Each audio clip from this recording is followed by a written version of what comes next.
Welcome to That Annuity Show, the podcast that will make you an expert in explaining annuities to your clients.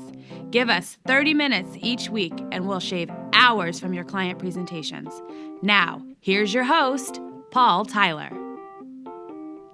Hi, this is Paul Tyler, and welcome to another episode of That Annuity Show. And I think, again, we have a great returning guest along with colleagues of his who are looking to solve a very, very interesting and pressing problem for a lot of people, which is how do you actually plan for the use of your retirement money later in life? You know, later. It's as hard as it is to save. Sometimes it gets even harder if you're as you get older, but also as you have parents who may be getting older. So Bruno, welcome. Good to see you. Great. And Ramsey, can you actually do the introductions and maybe add a little better color on our topic today? First of all, very excited to have Steve Vernon back on after, I think it's probably been a year since the last time he was on. For those of you who don't know, Steve is the founder of Rest of Life Communications. Prior to that, he was at the Stanford Longevity Center for many years and has been a leading light in the space of longevity. Two of his colleagues from the Stanford Longevity Center are here today, and they've been spearheading really a new effort that we wanted to bring to light, and I'm going to introduce each of them now. So first, Marti DeLiema, who is a PhD at the University of Minnesota and has her PhD in gerontology, is joining us, as well as Naomi Karp, who is a lawyer and independent consultant focused on aging law and policy. And, you know, one of the things that was really striking to me about the project, and we're looking forward to hearing about each of you, as well as what led you to this project, is that one, that it's non-for-profit, and two, it is very focused on helping consumers find the right path, not just the financial part in and of itself, but finding the right path, the right way to organize themselves ahead of preparing for retirement. And that's an extraordinarily important function. So thank you for doing that. But we'd love to hear from each of you about your experiences, and in particular, tell us a little bit about what brought you to this particular project. So, Marti, why don't we start with you? Yes, I'm really excited to share more about the Thinking Ahead Roadmap, which is really a tool to help adults identify someone in their life who they trust to help them with money management as they age. So, you know, we often think about, you know, if I were in a car accident, if something happened to me and I was in the hospital, who would I designate to make my healthcare choices for me and make medical decisions? But what we often fail to consider is who will help pay my bills? Who will help make sure that my assets are managed properly as I get older? But yet we live in a society where we don't like to talk about money, not with family, not with friends. So really this tool that we developed is to help aging adults start having those conversations with their family members, identify someone who can be their financial advocate, authorize that person to get set up as their agent under a power of attorney, and to help them as they age to keep their money safe. Got it. And so what led you to pursue a career in gerontology? Yeah, well, I am a financial exploitation and fraud researcher, and I used to sit in on meetings of adult protective service workers and law enforcement, and they would always say time and time again, oh, if someone had just stepped in and helped manage this person's money before they started experiencing dementia, before they started having these health problems, they wouldn't have lost, you know, $52,000 in a scam.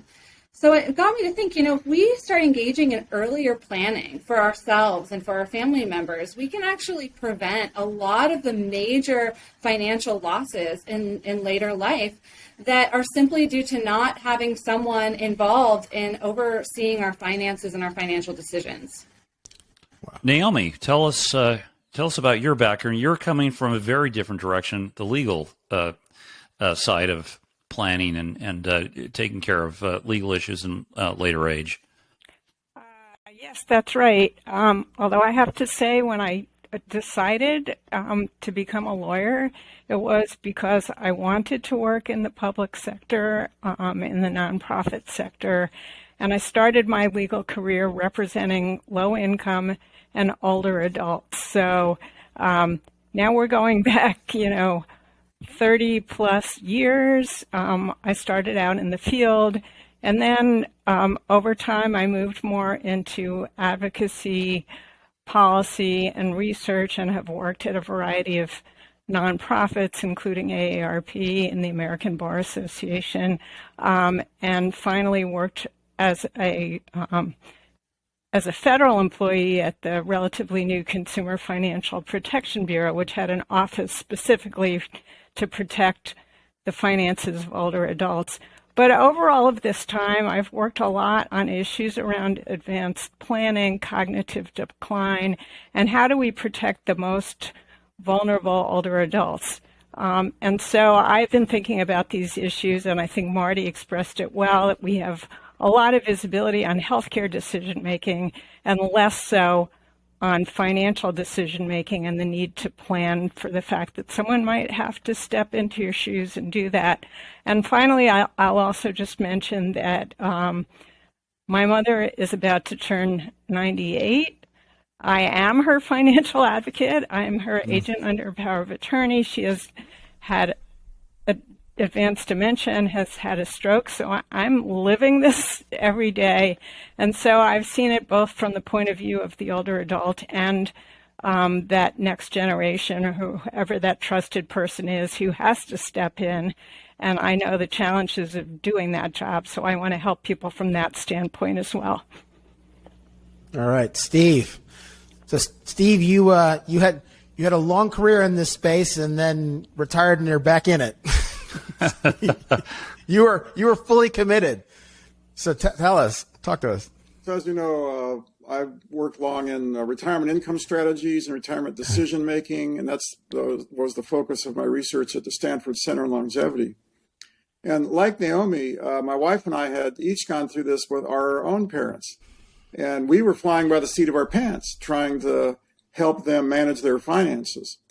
And when we were working together at the Stanford Center on Longevity, she was just down the hall.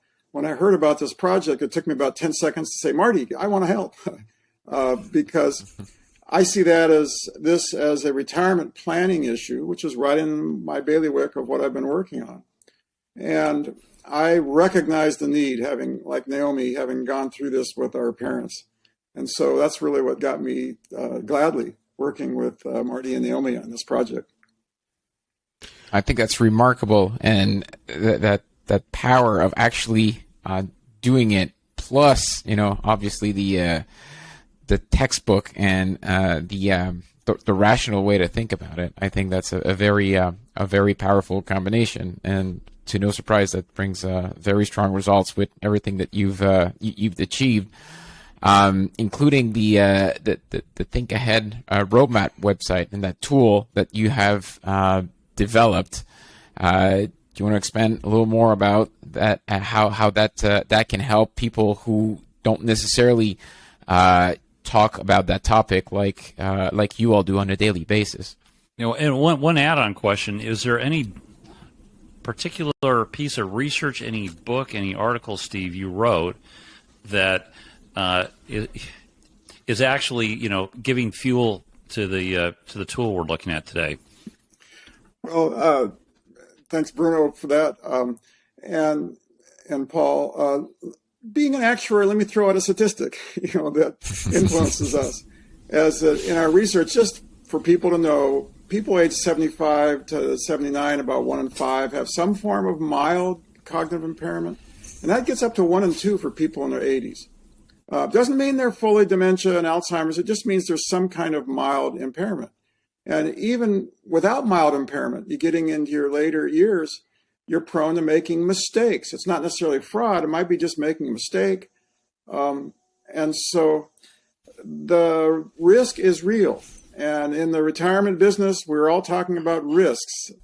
Ramsey, Bruno, and Paul, that's a big issue. And so making mistakes and losing that hard-earned money that you've saved all your life for or being subject to fraud or exploitation, that's a risk. And so that's what we want to emphasize.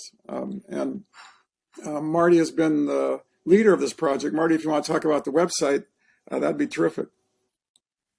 Can I just interject with one quick thing? First, it should be striking to everybody listening to this that three leading lights in this space, when confronted with this with their own parents, find it difficult because it's really, really a hard problem. It's really a hard problem for everybody, and so we should all be humbled by it, I guess is my main point. But in any case, sorry for interrupting, Marty. Excited to hear what you're about to tell us.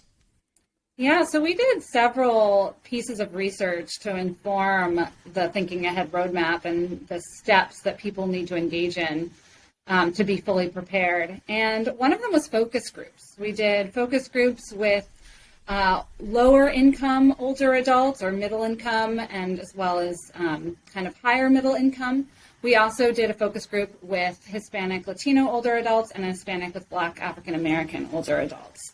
And a lot of the findings we got across those four focus groups were really similar. One, people just are so resistant to believing that they might experience cognitive impairment. They really, some people said, I'd rather just drop dead before I need any care.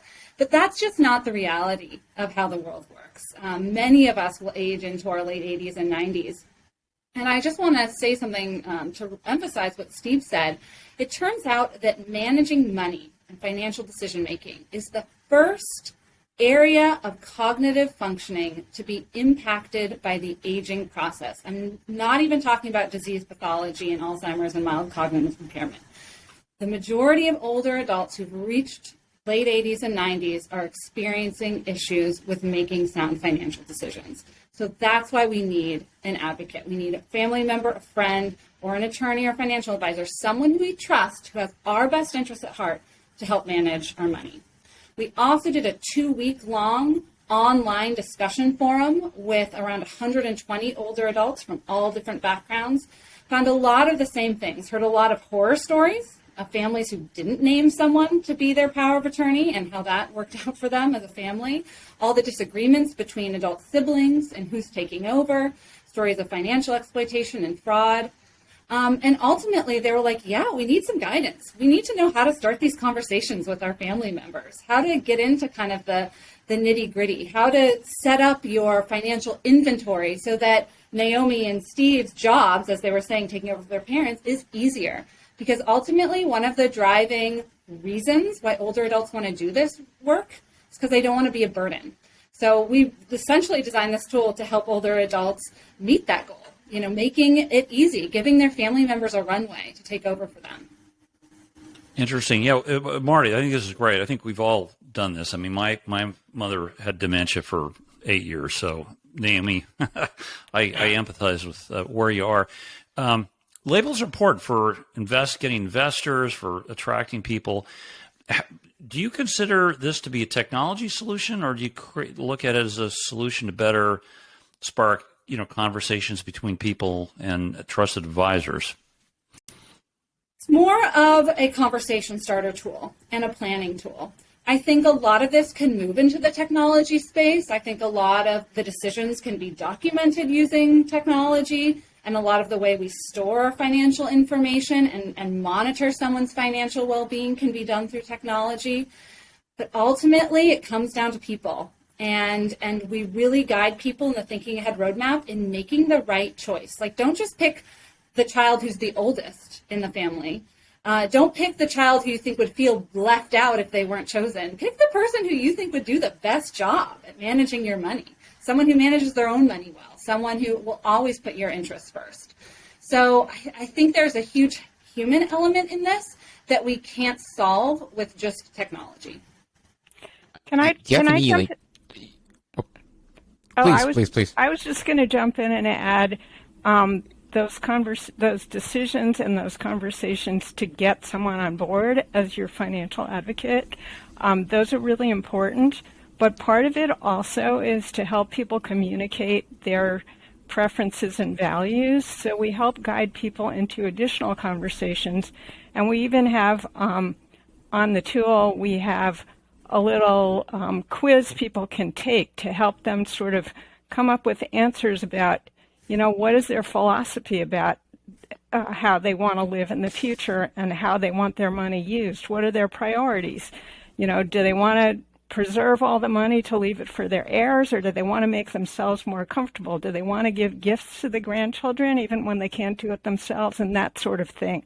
So we raise a lot of provocative questions and help people convey that information to others.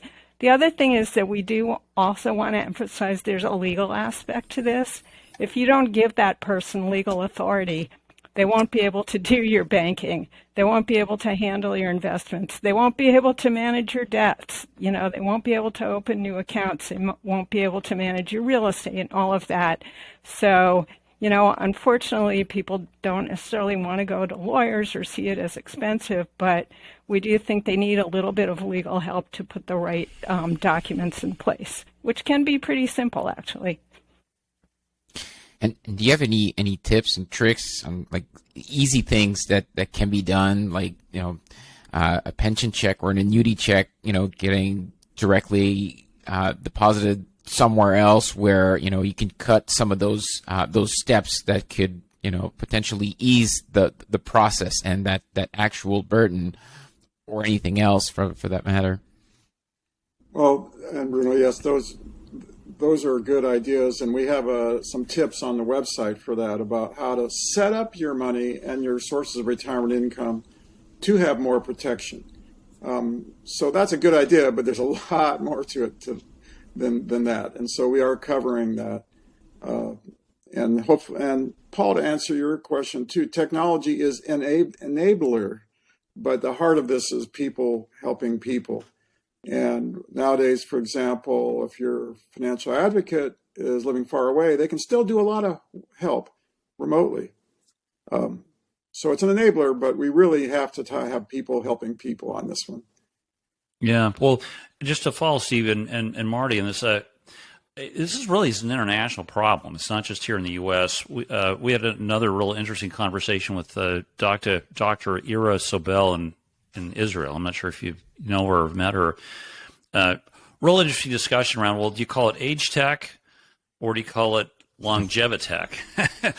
Which is the broader label? If we had to put a label, put your site in a box, what would you call this? What it's part of what movement?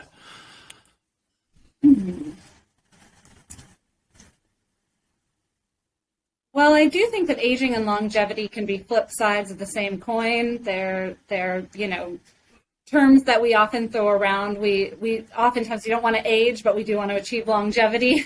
So it's kind of a euphemism for aging.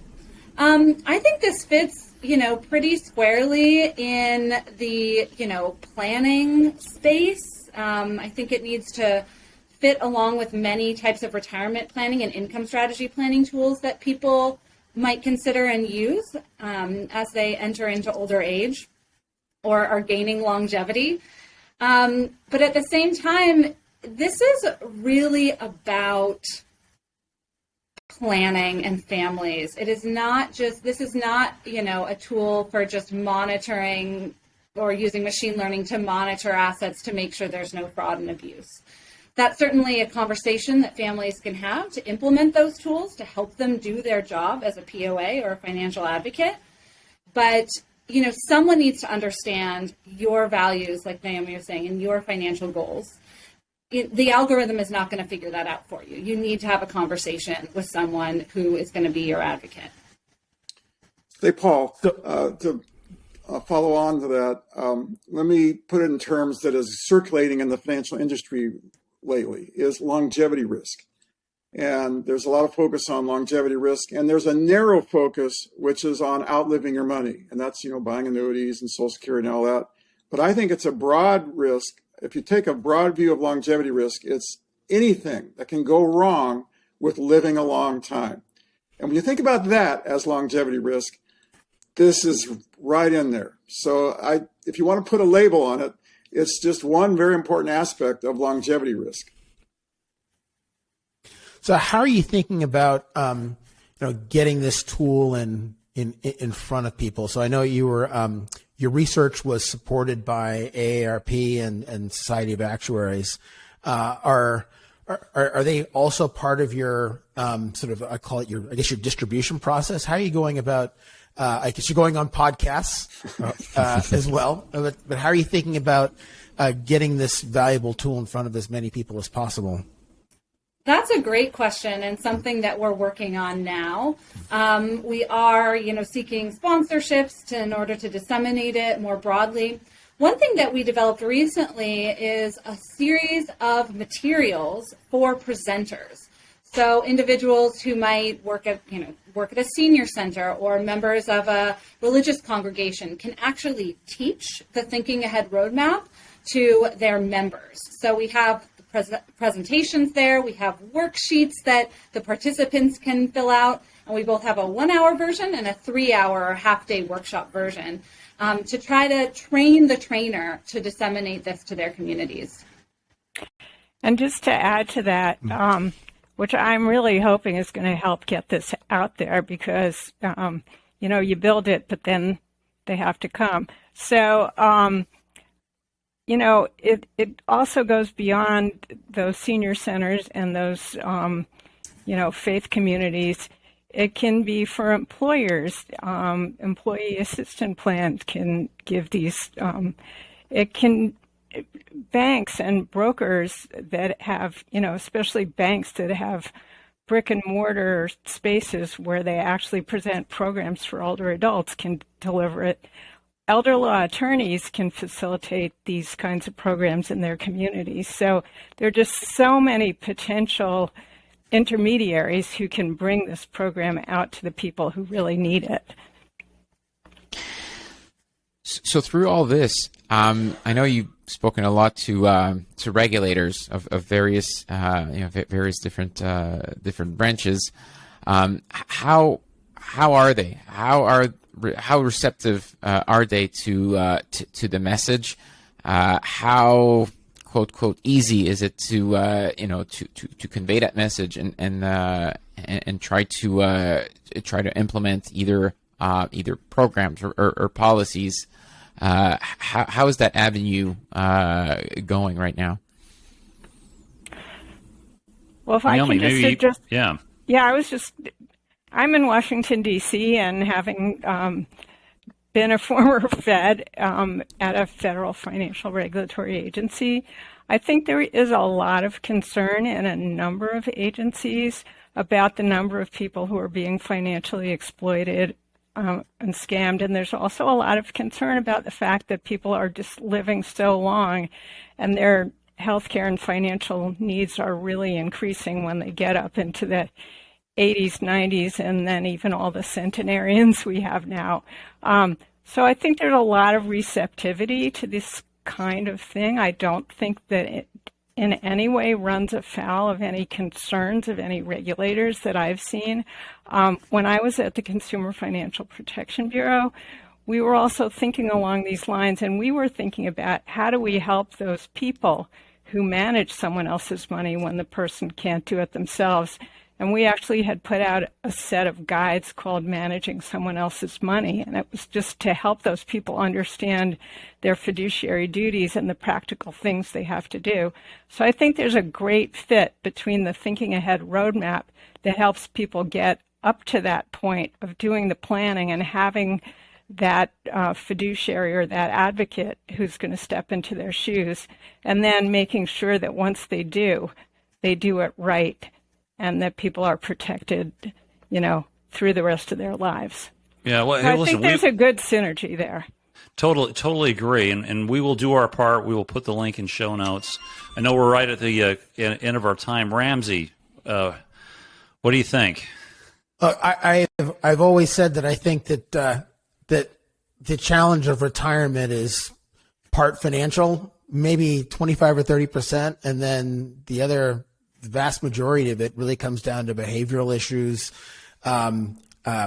personal challenges, trust, all those sorts of things. And so tools that actually take a holistic approach to addressing those issues, addressing the broader issue, I think are super important. So thank you for that. And Marty, I'm just fascinated by this idea that this came out of, your experience in the enforcement space, and brought you to this direction. So, you saw a very clear pain point and you created a tool to fix it. So thank you for that.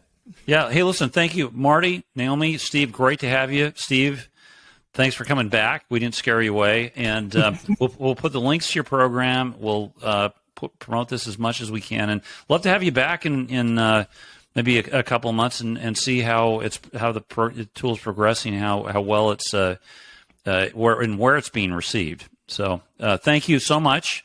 Bruno Ramsey, thanks. And for all the listeners, join us again next week, same time, for That Annuity Show. Thanks. Thank you. Thanks for listening.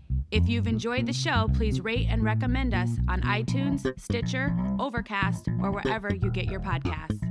You can also get more information at thatannuityshow.com.